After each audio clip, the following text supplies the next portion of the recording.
नमामि राधा वृषभानुनंदिनी नमामि वृंदावन भूमि पावनम नमामि कृष्णं बलभद्र संयुक्तम नमामि यशोदा सुत नंदनंदनम। मित्रों, जैसा कि हम सभी को पता है कि इस समय पितृपक्ष चल रहा है।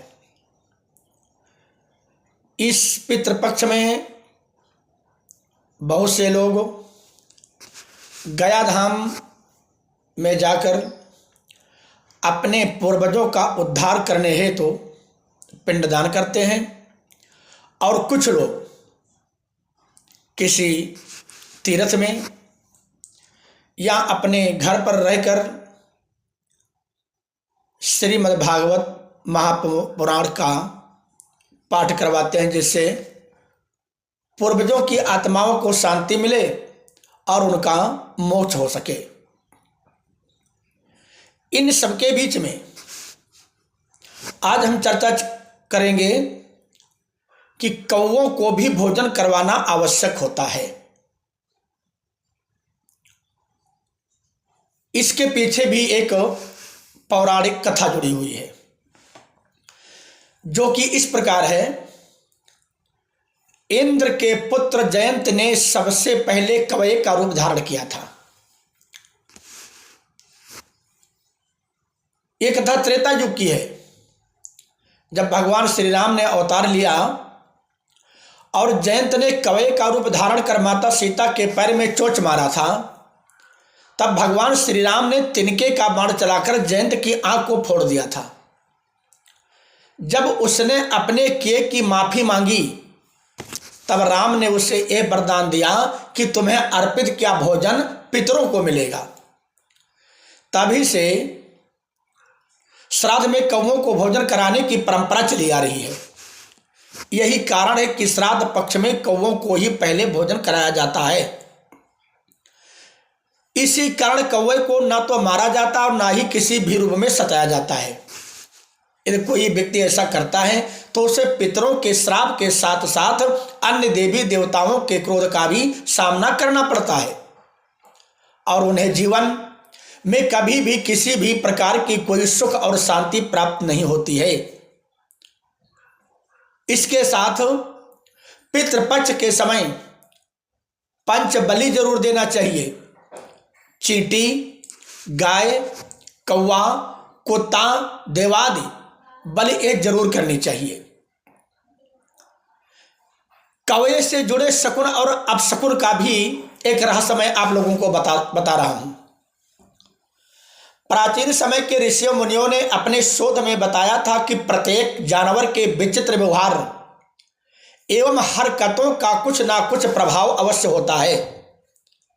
जानवरों के संबंध में अनेकों बातें हमारे पुराणों एवं ग्रंथों में भी विस्तार से बतलाई गई हैं। कौवे के संबंध में पुराणों में बहुत ही विचित्र बातें बतलाई गई हैं। मानता है कि कौवा अतिथि आगमन का सूचक एवं पितरों का आश्रम स्थल भी माना जाता है। हमारे धर्म ग्रंथ के अनुसार इस पंछी ने देवताओं और राक्षसों के द्वारा समुद्र मंथन से प्राप्त अमृत का रस चख लिया था। यही कारण है कि कौओं की कभी भी स्वाभाविक मृत्यु नहीं होती है। ये पक्षी कभी किसी बीमारी अथवा अपने वृद्धा अवस्था के कारण मृत्यु को प्राप्त नहीं होता है। इसकी मृत्यु आकस्मिक रूप से होती है। ये बहुत ही रोचक है कि जिस दिन कौवे की मृत्यु होती है उस दिन उसका साथी भोजन ग्रहण नहीं करता है। ये अपने कभी ख्याल किया हो तो यह बात गौर देने वाली है कि कौवा कभी भी अकेले में भोजन ग्रहण नहीं करता। ये पक्षी किसी साथी के साथ मिलकर ही भोजन ग्रहण करता है। कौवा की लंबाई करीब 20 इंच होती है तथा यह गहरे काले रंग का पक्षी है, जिनमें नर और मादा दोनों एक समान ही दिखाई देते हैं।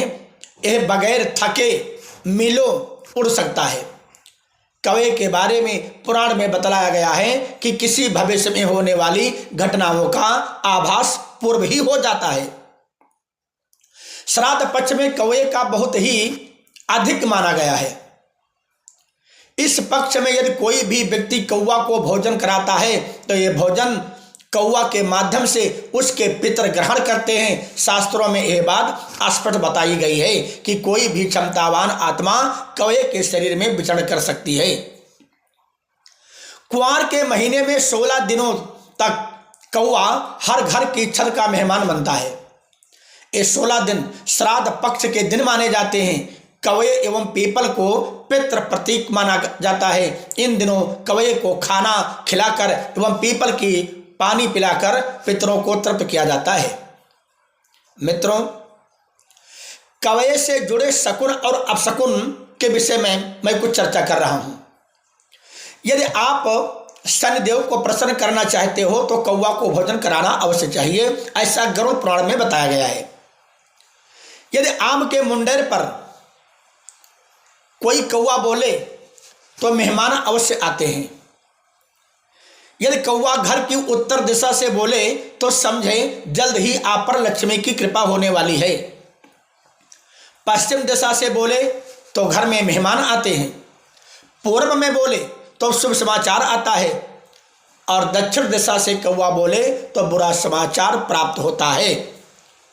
कौवे को भोजन कराने से अनिष्ट व शत्रु का नाश होता है। इसलिए मित्रों, पितृपक्ष में पीपल को जल देना, कौवे को भोजन कराना नितांत आवश्यक होता है। इसी के साथ सभी को राधे राधे। हम पुनः आगे के वीडियो में पुनः सबसे मिलेंगे। जय श्री राम, जय श्री राधे।